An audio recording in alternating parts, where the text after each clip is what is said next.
பாத்தியா, லக்ஷ்மி ஏதோ பெத்த தாய் மாதிரி லக்கிக்கு பாலை எடுத்துட்டு போறா. உண்மையில அவதான் பெத்த தாயின்னு தெரிஞ்சா வேற என்ன பண்ணுவாளோ?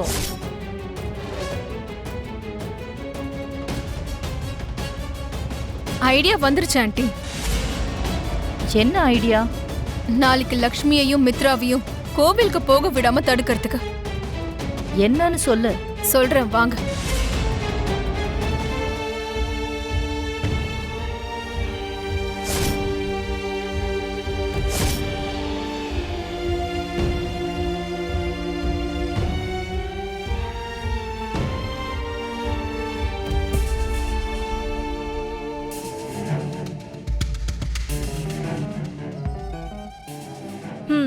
இப்ப நான் என்ன பண்ணணும்?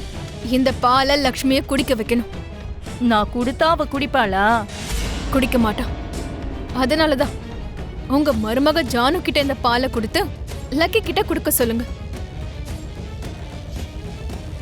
ஆல்ரெடி லக்ஷ்மி எடுத்துட்டு போன பாலை லக்கி குடிச்சு முடிச்சதுனால இந்த பாலை லக்ஷ்மி குடிச்சிட்டு மயக்கத்துல தூங்கிடுவா. ஓ மூளை அருமை மனுஷா. இவ்வளவு குறைஞ்ச டயத்துல இவ்வளவு பெரிய பிளான யோசிச்சுட்ட. என்ன பாராட்டினது போதும். இங்க பாருங்க, உங்க மருமக வரா. இந்த பாலை அவளுக்கு கொடுங்க. ஏய் ஜானு,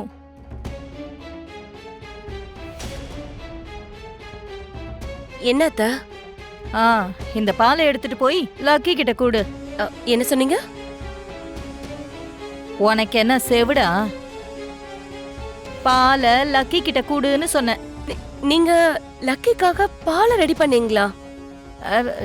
ஏன் பண்ணக்கூடாதா? அவ எனக்கு பேத்தி மாதிரி தானே.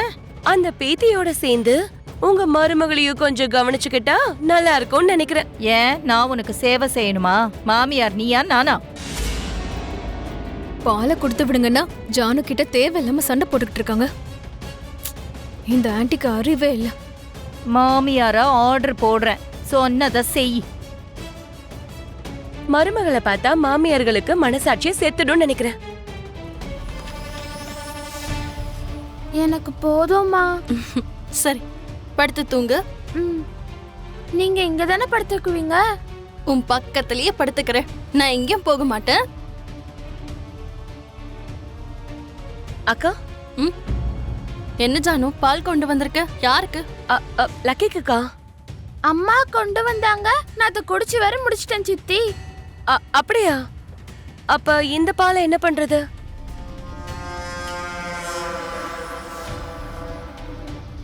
நீ குடிச்சிடு ஜானு. காஃபி டீ கூட நான் குடிச்சிருவேனே தவிர பால் மட்டும் என்னால குடிக்கவே முடியாதுக்கா. நீங்க குடிச்சிருங்கம்மா.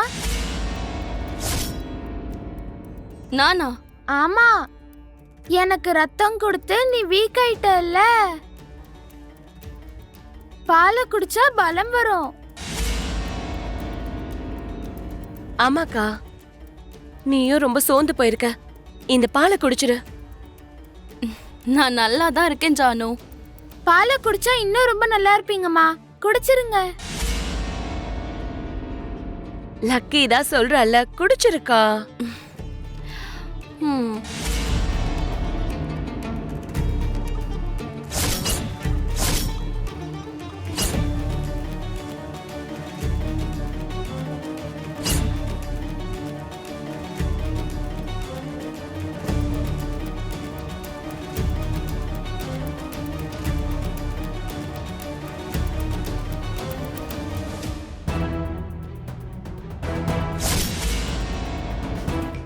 நீ மட்டும் இல்லடி, உன் கொள்ளு பாட்டி வந்து கேட்டாலும் நான் அந்த சாவியை தர மாட்டேன்.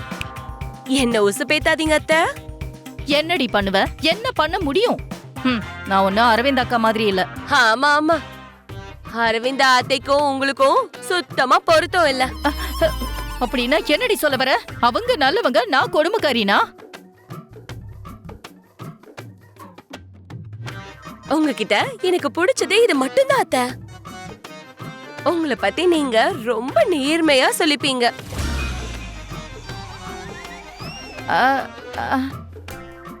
நீ என்ன திட்டுறியா புகழ்றியா? உங்களுக்கு எப்படி அர்த்தமாகுதோ அப்படி. உங்க அக்காவை பார்த்து கத்துக்குடி. அவ எவ்வளவு ஒழுக்கமா அடக்கமா இருக்கான்னு. நீங்க கூட அரவிந்த் அத்தைய பார்த்து கத்துக்கோங்க. பேச்சுக்கு பேச்சு ஏண்டி பதில் பேச்சு பேசுற? பேசலனா அகம்பாவம்னு சொல்றீங்க, பேசினா திமிருன்னு சொல்றீங்க. உங்க கூட ரொம்ப கஷ்டம் அத்தை. இங்க பாரு, உன் ஊர் திறமை எல்லாம் இங்க காட்டாத. போய் உங்க அக்கா ரெடி ஆயிட்டாளான்னு பாரு. சீக்கிரம் கோவிலுக்கு போகணும். நீங்க போங்க, நான் ரெடி ஆயிட்டு என் அக்காவை போய் பாக்குறேன். போடி போ. உங்க அக்கா செத்தாலும் தூங்கி எஞ்சிக்க மாட்டான். அவளும் நீயும் இந்த வீட்லயே உட்கார்ந்து அழுங்க.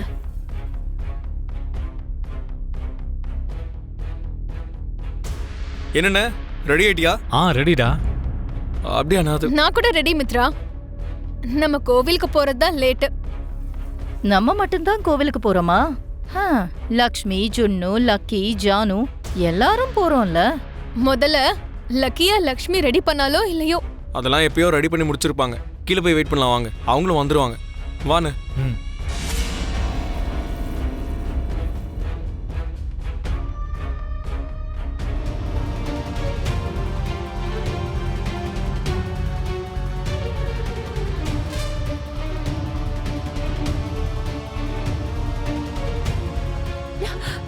அக்கா, அக்கா எழுந்திருக்கா? அக்கா, என்னால எழுந்துக்க முடியல. தூக்கம் வருது. அக்கா எழுந்திருக்கா? ஜானு, அண்ணியை எழுப்பாத. 2-3 நாளா லக்கிய பார்த்துக்கிட்டு அண்ணி ஒழுங்கா தூங்கல. அதான் ரொம்ப டயர்டாயிட்டு தூங்கிட்டு இருக்காங்கன்னு நினைக்கிறேன். அவங்கள தூங்க விடு. கோயிலுக்கு போகணும்ல விவேக், வேண்டுதலை நிறைவேற்றணும்ல. அதான் நாம போறோம்ல, அந்த வேண்டுதலை நாம நிறைவேற்றலாம். வேண்டிக்கிட்டது அக்கா விவேக், அக்கா தான் வேண்டுதலை நிறைவேற்றணும். அது மட்டும் இல்லாம இப்ப அக்கா வரலன்னா மனிஷாவும் அம்மாவும் சேர்ந்து மாமா கிட்ட 1க்கு 4ன்னு ஏத்தி விட்டு பேசுவாங்க. அன்னிக்கு உடம்பு சரியில்லைன்னு அண்ணனுக்கு நான் சொல்லி புரிய வைக்கிறேன். நீ ஒண்ணு பண்ணு, நீ வீட்லயே இருந்து அண்ணிய பாத்துக்க. நான் போயிட்டு வரேன். கொஞ்சம் இரு, நானும் கீழே வந்து உன் கூட சொல்றேன்.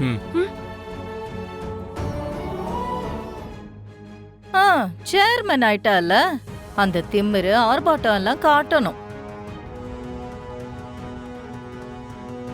யார் பேச்சதான் அவ கேட்டிருக்கா? எல்லாரும் அவ சொன்னதுதான் கேட்கணும்னு நினைப்பா. அண்ணி ஆபீஸ்ல மட்டும்தான் சேர்மன் மாம், வீட்ல இல்ல. அண்ணே, அன்னிக்கு நிஜமாவே உடம்பு சரியில்லை. நாம கோவிலுக்கு போய் வேண்டுதலை நிறைவேற்றலாம்.